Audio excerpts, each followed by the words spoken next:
ಮಂಗಳೂರು ನಗರದ ವಿಶ್ವವಿದ್ಯಾನಿಲಯ ಕಾಲೇಜಿನಲ್ಲಿ ಇಂದು ದಕ್ಷಿಣ ಕನ್ನಡ ಜಿಲ್ಲಾಡಳಿತ, Indian red cross society Dakshina Kannada ಜಿಲ್ಲಾ ಘಟಕ, ರೋಟರಿ ಮಂಗಳೂರು ಹಾಗೂ ಬ್ಯಾಂಕ್ ಆಫ್ ಬರೋಡಾ ಸಹಯೋಗದೊಂದಿಗೆ ಆರೋಗ್ಯ ಕಾರ್ಯಕರ್ತರ ವಾಹನದ ಮೂಲಕ ಅಶಕ್ತರಿಗೆ ಲಸಿಕೆ ನೀಡುವ ಸಂಚಾರಿ ಲಸಿಕಾ ಕೇಂದ್ರಕ್ಕೆ ದಕ್ಷಿಣ ಕನ್ನಡ ಜಿಲ್ಲಾಧಿಕಾರಿ ರಾಜೇಂದ್ರ ಅವರು ಚಾಲನೆಯನ್ನ ನೀಡಿದರು.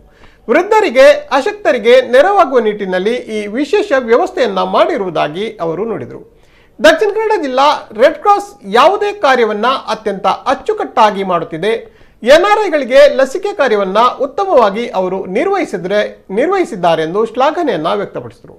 ಇದೇ ವೇಳೆ ದಕ್ಷಿಣ ಕನ್ನಡ ಜಿಲ್ಲಾ ಉಸ್ತುವಾರಿ ಸಚಿವ ಕೋಟ ಶ್ರೀನಿವಾಸ ಪೂಜಾರಿ ಮಾತನಾಡಿ, ದಕ್ಷಿಣ ಕನ್ನಡ ಜಿಲ್ಲೆಯಲ್ಲಿ ವಾಹನ ಚಾಲಕರಿಗೆ ಪ್ರಥಮ ಪ್ರಾಶಸ್ತ್ಯದಲ್ಲಿ ಲಸಿಕೆಯನ್ನ ನೀಡುವ ಕಾರ್ಯ ಅಧಿಕೃತವಾಗಿ ಇಂದು ಆಗಿದೆ. ಬ್ಯಾಂಕ್ ಆಫ್ ಬರೋಡಾದ ಡಿಜಿಎಂ ಗಾಯತ್ರಿ ಸಂದರ್ಭೋಚಿತವಾಗಿ ಮಾತನಾಡಿದರು. ಕಾರ್ಯಕ್ರಮದಲ್ಲಿ ರೆಡ್ ಕ್ರಾಸ್ ದಕ್ಷಿಣ ಕನ್ನಡ ಜಿಲ್ಲಾ ಘಟಕದ ಅಧ್ಯಕ್ಷ ಶಾಂತಾರಾಮ್ ಶೆಟ್ಟಿ, ಸಂಸದ ನಳಿನ್ ಕುಮಾರ್ ಕಟೀಲು, ಶಾಸಕ ಭರತ್ ಶೆಟ್ಟಿ, ಪ್ರಭಾಕರ್ ಶರ್ಮಾ ಮೊದಲಾದವರು ಪಾಲ್ಗೊಂಡರು.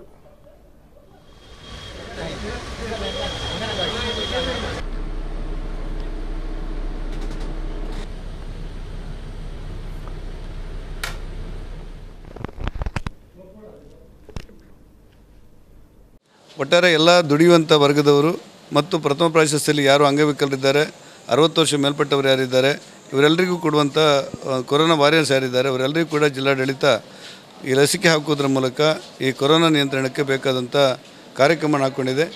ಮಾನ್ಯ ನಮ್ಮ ಸಂಸದರಾಗಿರುವಂಥ ನಳಿನ್ ಕುಮಾರ್ ಅವರು, ಶಾಸಕರಾದ ಭರತ್ ಶೆಟ್ಟರು, ನಾವೆಲ್ಲ ಸೇರಿ ಈ ಕಾರ್ಯಕ್ರಮದಲ್ಲಿ ಪಾಲ್ಗೊಂಡು ಇವರಿಗೆ ಶುಭ ಹಾರೈಸಿದ್ದೇವೆ.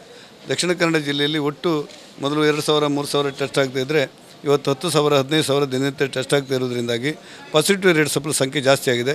ಆದಷ್ಟು ಬೇಗ ಅದನ್ನು ನಿಯಂತ್ರಣ ತರಬೇಕು ಅಂತೇಳಿ ನಮ್ಮ ಆರೋಗ್ಯ ಇಲಾಖೆ, ಜಿಲ್ಲಾಡಳಿತ ಒಟ್ಟಾಗಿ ನಿಭಾಯಿಸುವಂಥ ಪರಿಸ್ಥಿತಿ ಬಂದಿದ್ದೇವೆ. ಇದರಲ್ಲಿ ನಮಗೆ ವಿಶ್ವಾಸ ಇದೆ, ಆದಷ್ಟು ಬೇಗ ಅದನ್ನು ನಿಯಂತ್ರಣಕ್ಕೆ ತರ್ತೇವೆ ಅನ್ನುವಂಥ ವಿಶ್ವಾಸವನ್ನು ಹೊಂದಿದ್ದೇವೆ. ನಮಗೆ ಇಲ್ಲಿ ರೆಡ್ ಕ್ರಾಸಿಂದನೂ ಕೂಡ ಒಬ್ಬರು ಒಂದು ಪ್ರಾಯೋಜಿತ ಒಂದು ವಾಹನವನ್ನು, ಆ ಒಂದು ಕ್ಯಾರವಾನ್ ವಾಹನವನ್ನು ಉಚಿತವಾಗಿ ಇದರೊಳಗಡೆ ಕೊಟ್ಟಿದ್ದಾರೆ. ಅದಕ್ಕೆ ಸಂಬಂಧಪಟ್ಟ ಹಾಗೆ ನಾವು ವೈದ್ಯರ ತಂಡವನ್ನು ಮಾಡಿಕೊಂಡು ಯಾರು ಭಾಳ ಬೆಡ್ ರಿಡನ್ ಆಗಿದ್ದಾರೆ, ಅಶಕ್ತರಿದ್ದಾರೆ, ಅವರು ಮನೆಯಿಂದ ಹೊರಗೆ ಬರೋಕ್ಕಾಗ್ತಾ ಇಲ್ಲ ಅಂಥವ್ರನ್ನ ನಾವು ಡಿಸ್ಟ್ರಿಕ್ಟ್ ಅಡ್ಮಿನಿಸ್ಟ್ರೇಷನ್ ವತಿಯಿಂದ ಒಂದು ಗೂಗಲ್ ಸ್ಪ್ರೆಡ್ಶೀಟಲ್ಲಿ ಅವರ ಮಾಹಿತಿಯನ್ನು ತೊಗೊಂಡು ಆಯಾ ಜನಗಳ ಅವರ ಒಂದು ಸೀರಿಯಸ್ನೆಸ್ಸನ್ನು ಇದನ್ನು ನೋಡಿಕೊಂಡು ಅವರ ಮನೆಗೇ ವ್ಯಾಕ್ಸಿನೇಷನನ್ನು ಕಳಿಸುವಂಥ ಒಂದು ಪ್ರೋಗ್ರಾಮನ್ನು ನಾವು ಅದನ್ನು ಮಾಡ್ತಾಯಿದ್ದೀವಿ. ಇಂಡಿಯನ್ ರೆಡ್ ಕ್ರಾಸ್ ಅವರು ಭಾಳ ಅಚ್ಚುಕಟ್ಟಾಗಿ ಇದು ಒಂದು ವಾಹನವನ್ನು ಕೂಡ ಸಜ್ಜು ಮಾಡಿದ್ದಾರೆ.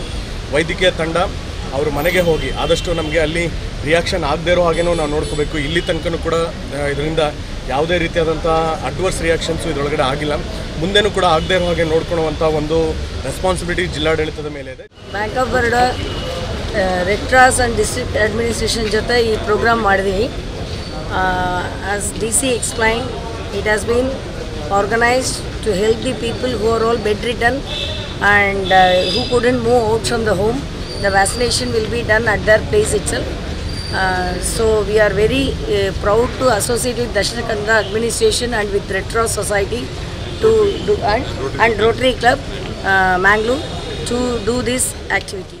ಈ ಚಾಲನೆ ಕೊಟ್ಟ ಉದ್ದೇಶ, ಈ ವೆಹಿಕಲ್ನಲ್ಲಿ ಬಹುಶಃ ನಾವು ರಿಜಿಸ್ಟ್ರೇಷನ್ ತಗೊಂಡು ಪ್ರತಿಯೊಂದು ಮನೆಯಲ್ಲಿ ಬೆಡ್ ರಿಟರ್ನ್ ಇರ್ಬೋದು ಅಥವಾ ಅಶಕ್ತರಿರ್ಬೋದು ಅಥವಾ ಸೂಪರ್ ಸೀನಿಯರ್ಸ್ ಅವರಿಗೆ ಮನೆಯಿಂದ ಹೊರಗೆ ಬರಲಿಕ್ಕೆ ಸಾಧ್ಯ ಇಲ್ಲ ಅಂಥವರು ನಮ್ಮ ವೆಬ್ಸೈಟಲ್ಲಿ ರಿಜಿಸ್ಟರ್ ಮಾಡಿಕೊಂಡು ನಾವು ಪ್ರತಿಯೊಂದು ಒಂದೊಂದು ಪಿನ್ ಕೋಡ್, ಸಪೋಸ್ ಒಂದು ಪಿನ್ ಕೋಡಿನಲ್ಲಿ ಒಂದು 25 ಜನ ರಿಜಿಸ್ಟರ್ ಆದರೆ ಕೂಡಲೇ ಒಂದು ದಿನ ಹೋಗಿ ಅವರ ಮನೆಗೆ ಹೋಗಿ ನಾವು ವ್ಯಾಕ್ಸಿನೇಷನ್ ಕೊಟ್ಟು ಅಂಥ ಆಸಕ್ತರಿಗೆ ಒಂದು ಸಹಾಯ ಮಾಡುವಂಥ ಒಂದು ಮಹದೊಡ್ಡ ಕಾರ್ಯವನ್ನು ಮಾಡಲಿಕ್ಕೆ ಹೊರಟಿದ್ದೇವೆ.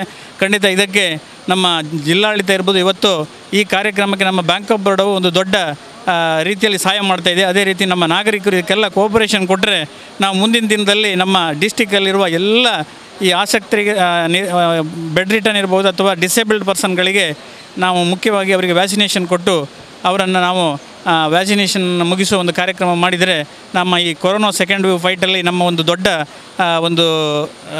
ದೊಡ್ಡದಾದ ಒಂದು ಸಕ್ಸಸ್ ನಮಗೆ ಸಿಗ್ತದೆ ಅಂತ ಹೇಳೋದಕ್ಕೆ ಯಾವುದೇ ಕಾರಣ ಇಲ್ಲ.